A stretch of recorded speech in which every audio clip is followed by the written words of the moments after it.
What was my childhood like? I grew up a child of the 70s, very modest upbringing.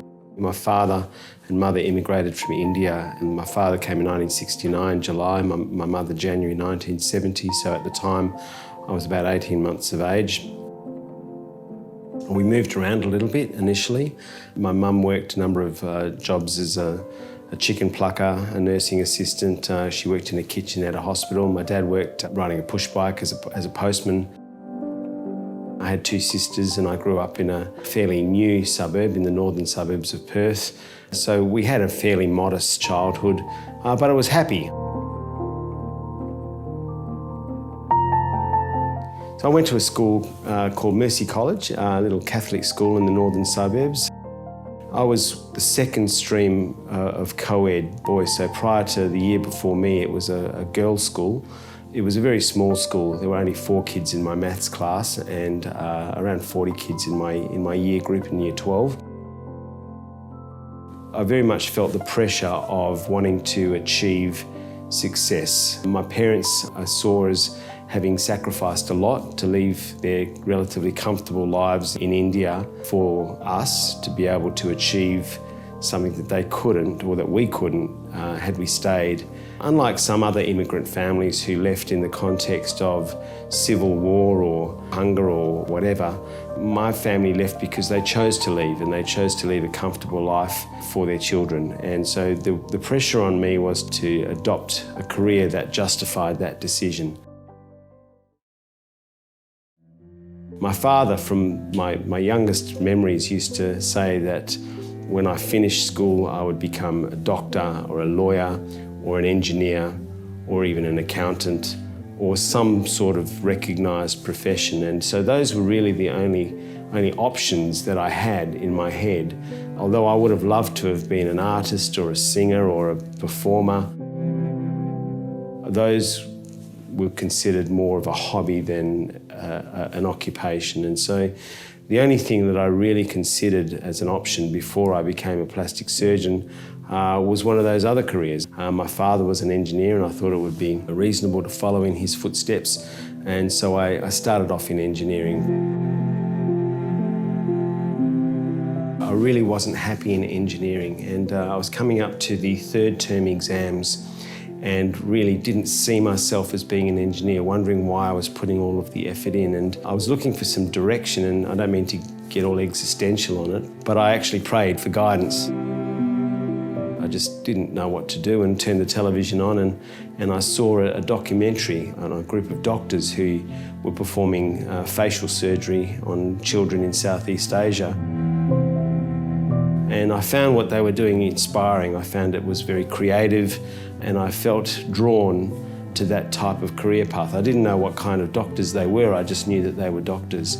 Straight away, I didn't even sit the 3rd term exams. I went to the Dean of Engineering and decided that I would withdraw from engineering. I went to the Dean of Medicine and let him know that I wanted to become a doctor, and was told that I would then have to do another year because I hadn't completed my engineering year, another year in another faculty so that I could try and get the grades to get into medicine. At that stage, I elected to pursue a career in commerce. I did very well in economics in high school, and I felt that I had an aptitude for those subjects as well. So commerce was a way of having a fallback. University life for me was very, very hectic. I moved out of home in my 2nd year of medical school, and so I had to fund my life outside of the home environment. And so I had at any stage during my medical career at least 3 and up to 5 jobs. I did a variety of things. I worked as a shoe salesman from the age of 18. I worked as a barman, as a waiter. During my holiday periods, I worked as a full-time courier driver for a medical device company. And I also worked as a tutor. So I used to tutor year 12, year 11 students, and actually became a residential tutor at one of the colleges for UWA. So I didn't really have a lot of time. I spent every night I was either working or studying or socialising. Despite all of my work and my university commitments, I also had quite a busy social life, and like many people, university life for me was a lot of fun and a lot of socialising. I found medicine very much suited my personality, and I found it it was very natural for me. I think the work, the biology and the humanness of medicine really struck a chord with my personality, and I felt very much at ease from day one in medical school.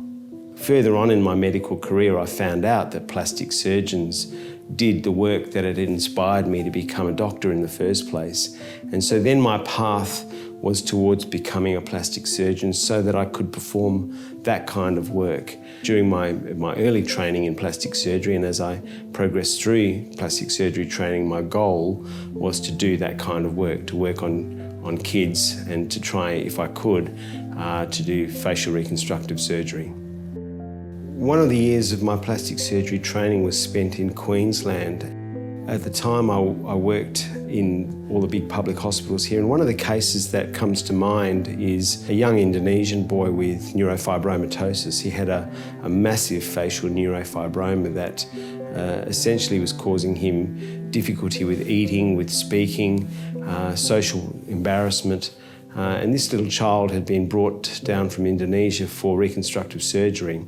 I was one of the registrars working on the case, and we performed a lengthy procedure to basically remove most of this young child's face and to replace it with muscle from his back, which had an amazing effect on this child's life simply because his face no longer got in the way of communicating what mouth and what eyes and what facial features he had left were not detracted from so much by the grotesque neurofibroma. And even though the surgery performed was not in any way aesthetic, it produced amazing benefits for this young boy in his day-to-day activities.